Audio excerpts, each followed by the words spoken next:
Ahoy Horas, apa kabar Anda pemirsa? Selama 24 menit ke depan kami menghadirkan berbagai kisah inspiratif dalam keberagaman budaya. Saya Agnes Nambela, inilah Bingkai Sumatera. Yudi Irawan, sosok inspiratif asal kota Binjai. Ia membiayai seluruh kebutuhan anak-anak didiknya di sekolah sepak bola Binjai United yang ia dirikan bersama sang ayah pada tahun 2014. Kini berkat kedermawanannya, anak-anak didiknya di SSB Binjai United mampu mengukir sejumlah prestasi di dunia sepak bola hingga ke kancah nasional dan internasional.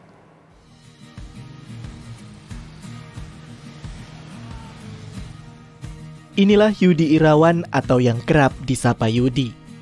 Pria berusia 41 tahun asal kota Binjai ini merupakan sosok dermawan yang begitu peduli akan pendidikan dan masa depan generasi bangsa.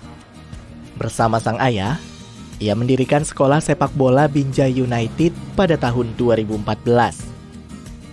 Hal ini berlandaskan karena kecintaan keluarga ini terhadap dunia sepak bola. Mereka juga ingin mengharumkan dan menciptakan generasi sepak bola dari kota Binjai yang dulunya dikenal melahirkan pemain nasional. Yudi dan keluarganya membiayai seluruh kebutuhan anak-anak di sekolah sepak bola Binjai United menggunakan dana pribadi. Biaya yang ditanggung mulai dari uang sekolah, biaya hidup, dan tempat tinggal. Terdapat 22 anak didik yang dibimbing dan dibina di SSB Binjai United. Anak-anak ini merupakan anak-anak kurang mampu yang memiliki minat dan bakat sepak bola yang berasal dari sejumlah daerah seperti Binjai, Langkat, Padang, dan lainnya. Saya dengan keluarga coba bergerak cepat, mengambil pemain-pemain dari beberapa daerah.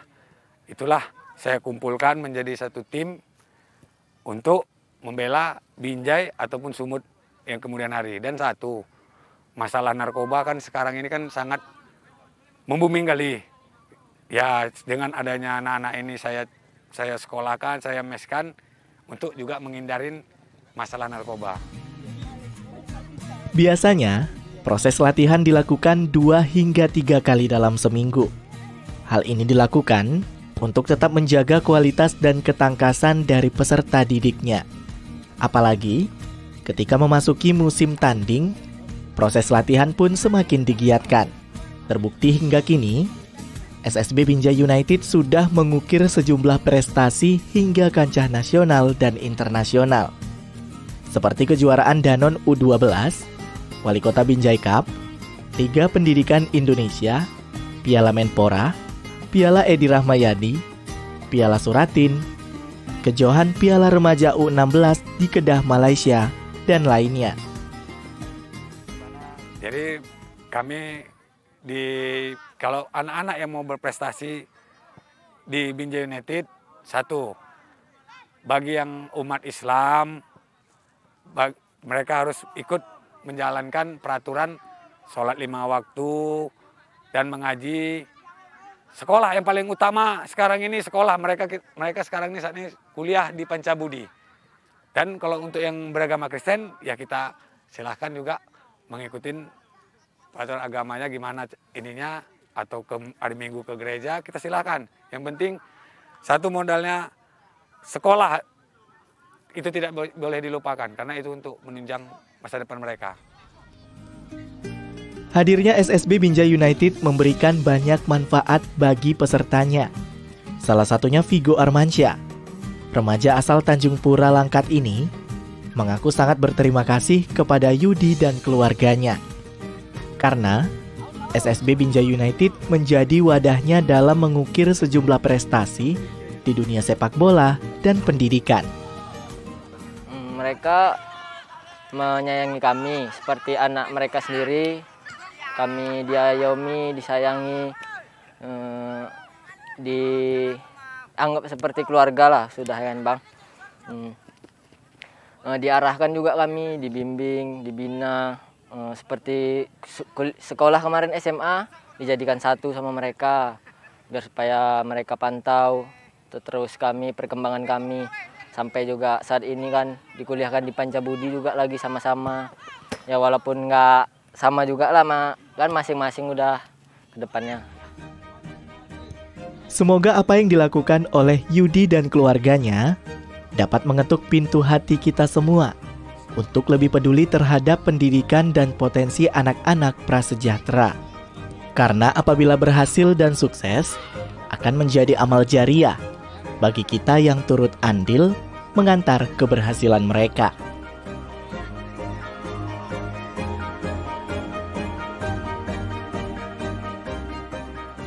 Bagi umat Islam, masjid bukan saja tempat untuk beribadah. Masjid dapat dijadikan tempat melakukan berbagai aktivitas keagamaan, mulai dari memperdalam ilmu agama hingga sebagai sarana dakwah, seperti halnya di Masjid Istiqomah, Kabupaten Deli Serdang. Berikut liputannya, pemirsa.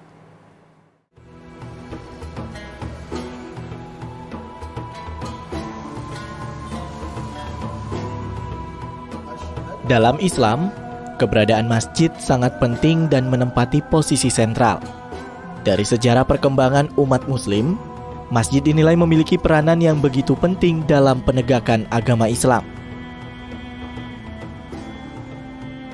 Hal inilah yang mendasari pengurus Badan Kenaziran Masjid atau BKM Al-Istiqomah Deli Serdang untuk mengoptimalkan fungsi masjid sebagai tempat ibadah sekaligus sarana belajar dan dakwah bagi umat Islam. Masjid Al-Istiqomah sendiri terletak di Jalan Medan Binjai kilometer 11,2 Deli Serdang, Sumatera Utara. Masjid ini sudah 3 kali mengalami renovasi demi menampung jumlah jamaah sholat yang semakin bertambah. Sejarah Masjid Al-Istiqomah ini dibangun pada tahun 1955, wakaf dari Bapak Zaudin. Pada waktu itu belum jadi masjid langgar zaman dulu bilang ya. Langgar tempat sholat, tapi belum ada sholat Jumatnya. Maka itu pendiri-pendiri tokoh-tokoh agama yang lalu bergegas untuk membangun Masjid Al-Istiqomah ini, sampailah terjadi bisa sholat di Masjid Al-Istiqomah, nama Masjid Al-Istiqomah ini. Bahwasanya Masjid Al-Istiqomah bukan tempat hanya ibadah saja, tapi di dalamnya kita buat tempat musyawarah, kita buat tempat belajar anak-anak yang fungsinya itu tujuan kami bahwasanya biar anak-anak tersebut tidak keluar. Pada saat ini kan kita tengok banyak narkoba di mana-mana. Itulah cara kami membentengi anak-anak tersebut supaya terhindar dari narkoba. Kita buat pengajian tilawah, pengajian hadroh, itu tujuan kami. Kegiatan rutin yang diadakan pengurus masjid adalah tilawah atau membaca Al-Quran dengan fasih. Kegiatan ini diadakan setiap hari Kamis. Terdapat sekitar 15 peserta yang terdiri dari anak dan remaja yang giat belajar melantunkan ayat suci Al-Quran. Kegiatan mengaji ini pun dilakukan secara gratis.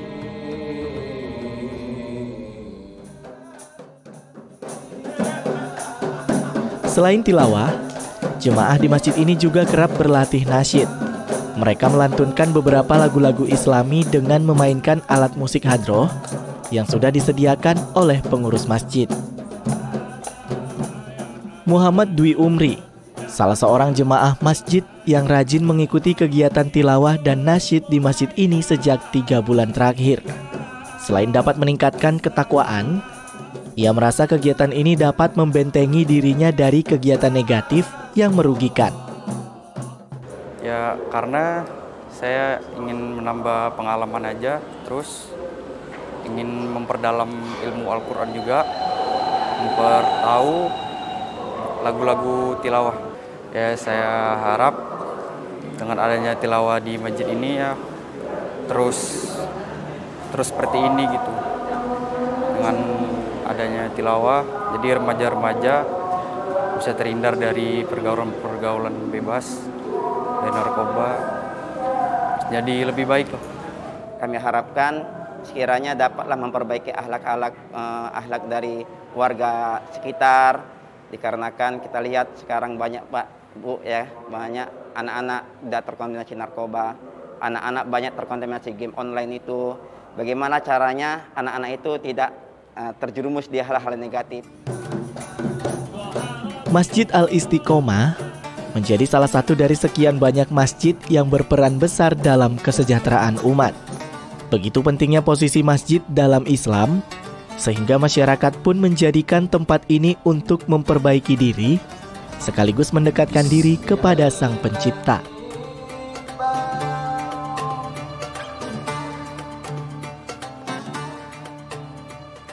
Dikenal sebagai kota Tabuik, Kota Pariaman memiliki sejumlah objek wisata yang berpotensi dikembangkan dan menjadi sumber pendapatan masyarakatnya.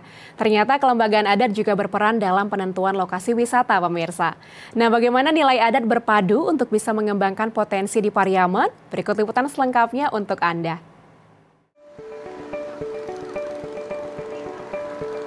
Pariaman, sebuah kota yang dahulu pernah menjadi pintu masuk perdagangan antar daerah di Samudra Hindia ke Sumatera.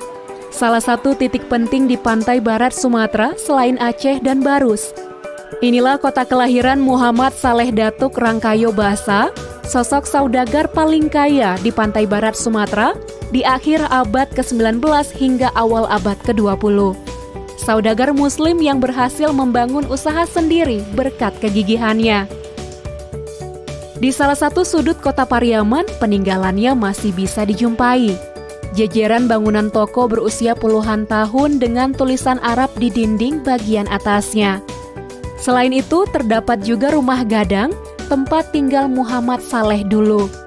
Pilar-pilar kokoh dan ornamen di langit-langit bagian teras menjadi pemandangan yang khas.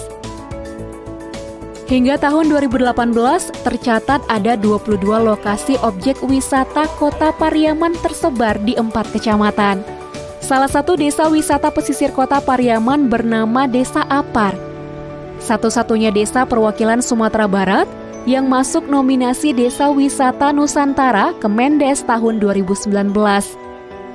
Apar adalah satu dari 4 desa di Kecamatan Pariaman Utara yang memiliki status tanah nagari.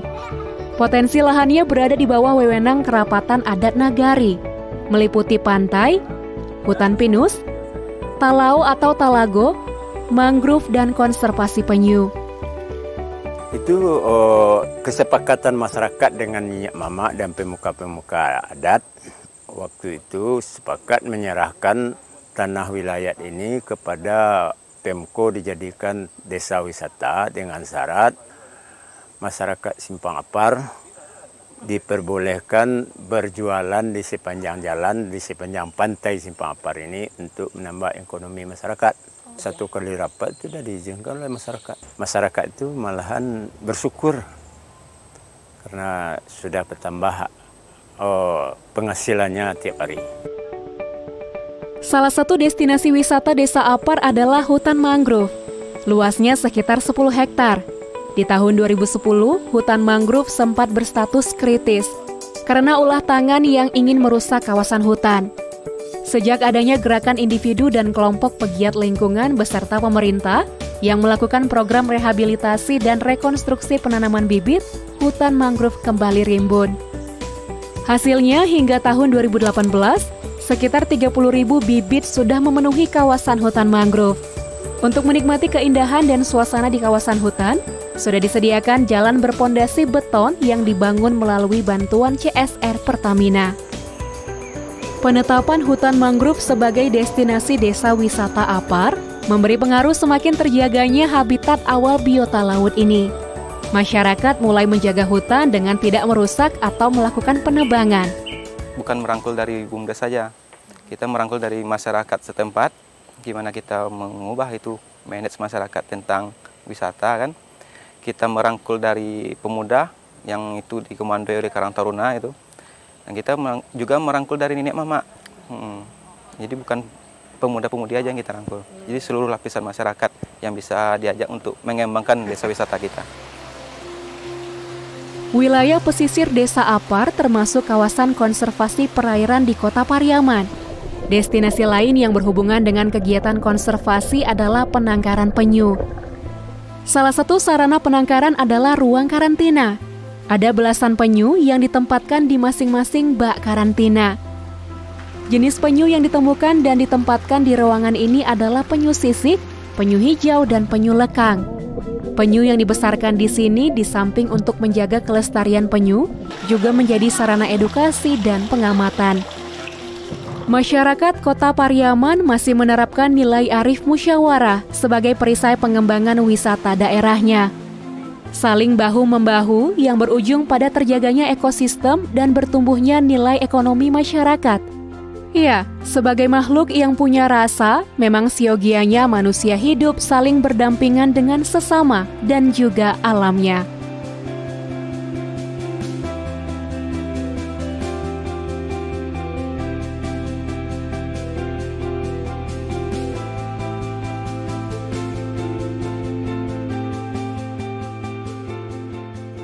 Pemirsa, bulan Ramadan tahun ini masih kita jalani dalam situasi pandemi COVID-19. Banyak hal yang diperhatikan agar ibadah puasa dapat berjalan lancar. Nah, di edisi spesial Bingkai Ramadan kali ini, rekan kami Dinal Apriansyah akan membahasnya bersama Profesor Amroeni Drajat.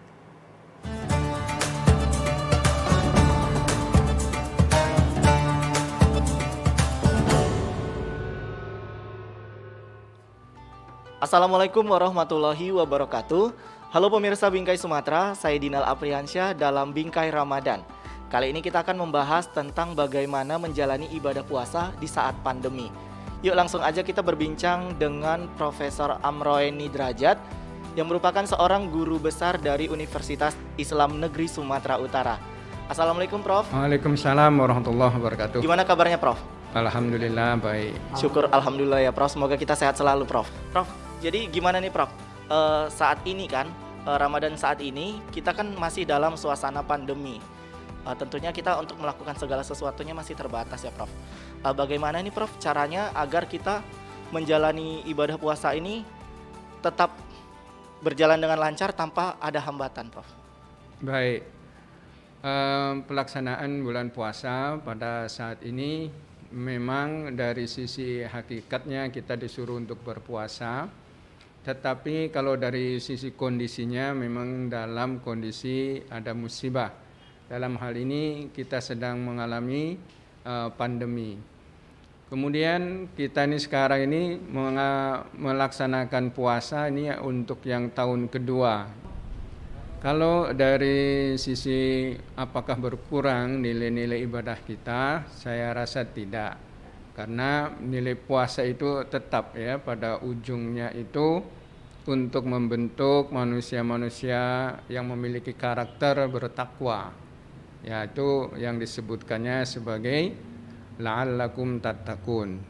Nah, dalam sejarah Islam sendiri Prof, apakah sudah pernah terjadi pandemi saat ini? Mungkin bisa diceritakan Prof kisah. Iya. Kalau kita meninjau dari sejarah Islam ya, memang pernah terjadi musibah yang hampir mirip dengan pandemi.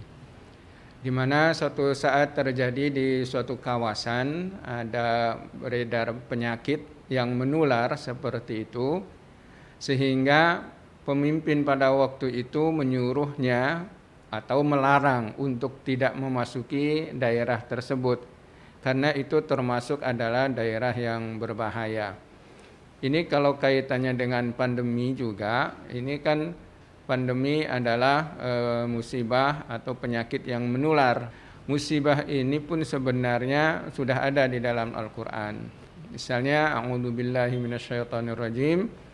Bismillahirrahmanirrahim. Ma asaba min musibatin fil ardi wala fi anfusikum illa fi kitabim min qabli an nabra'aha inna dzalika 'ala Allahi yasir likai la ta'saw 'ala ma fatakum wala tafrahu bima atakum. Jadi musibah semacam pandemi ini sebenarnya kalau kita yang memang beriman kepada Allah, ini memang asalnya dari Allah. Dan itu sudah ada catatannya ya di dalam buku Allah. Fi kitabin. Oleh karena itu, apa maksud daripada musibah ini? Sebenarnya ada dua. Agar jangan terlalu putus asa dari apa yang lepas dari kita dan jangan terlalu bahagia dengan apa yang datang ke kita. Pandemi ini kan merupakan salah satu contoh untuk melatih kita untuk bersabar ya Prof ya. Nah, gimana caranya kiat-kiatnya gitu ya Prof agar kita tetap menjalankan ibadah puasa ini dengan sabar. Baik, apa yang kita lakukan ini biasanya berasal dari sejauh mana pemahaman kita. kalau kita paham terhadap konsep dari apa yang kita lakukan, itu akan terimplementasikan dalam perilaku. Kalau puasa ini sebenarnya nama lainnya itu kan banyak, ya. Ada syahrul Quran, ada syahrul Ramadan, ada syahrul Siam, ada syahrul Sobri, ya. Dan itu semuanya mengandung kepada makna atau arti daripada makna dari bulan itu. Kalau kita bulan puasa tetapi dalam melaksanakannya ini ada musibah, ya, seperti pandemi ini, maka ya kalau kita melihat bahwa makna lainnya adalah syahrus sobri, maka bulan puasa itu pun kita sebenarnya dicoba untuk melakukan kesabaran itu sendiri, mampu menahan diri, mampu bersabar dari musibah yang datang ke kita. Inilah diantaranya mengapa syahrul Ramadan itu disebut dengan syahrus sobri, atau yang disebut dengan bulan kita berlatih untuk sabar. Satu cobaan juga buat kita, ya, apalagi cobaan itu datang pada bulan puasa. Kalau kita melihat dari sisi hikmah daripada adanya cobaan ini, paling tidak ini adalah untuk memperbanyak nilai pahala daripada puasa itu untuk kita semua. Nah, Prof, yang terakhir ini, mungkin bisa dikasih pesan-pesan untuk kita semua agar tetap semangat dan lebih khusyuk lagi menjalani ibadah puasa walaupun di tengah suasana pandemi saat ini. Mungkin kan saat ini menjadi tantangan berat ya, Prof? Iya. Iya, memang kalau kita sebagai orang Islam, ya, kita harus meyakini bahwa apapun yang diwajibkan oleh Allah itu pasti ada hikmahnya, ya. Kalau pemerintah menyuruh kita untuk berdiam di rumah misalnya, maka berpuasa ini sebenarnya salah satu di antara maknanya itu adalah menahan diri. Kita disuruh untuk menahan, untuk tidak makan, untuk tidak minum pada waktu-waktu siang hari, ya. Maka dengan pandemi ini pun sebenarnya ada paralelisme di situ dengan berpuasa, menahan diri untuk tidak beraktivitas. Oke, terima kasih ya Prof ya. Pemirsa, demikian tadi bincang-bincang kita bersama Prof Amro ini. Semoga bermanfaat. Selamat menunaikan ibadah puasa. Wassalamualaikum warahmatullahi wabarakatuh.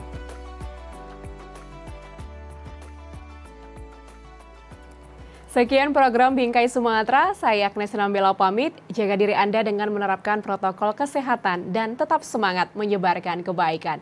Sampai jumpa.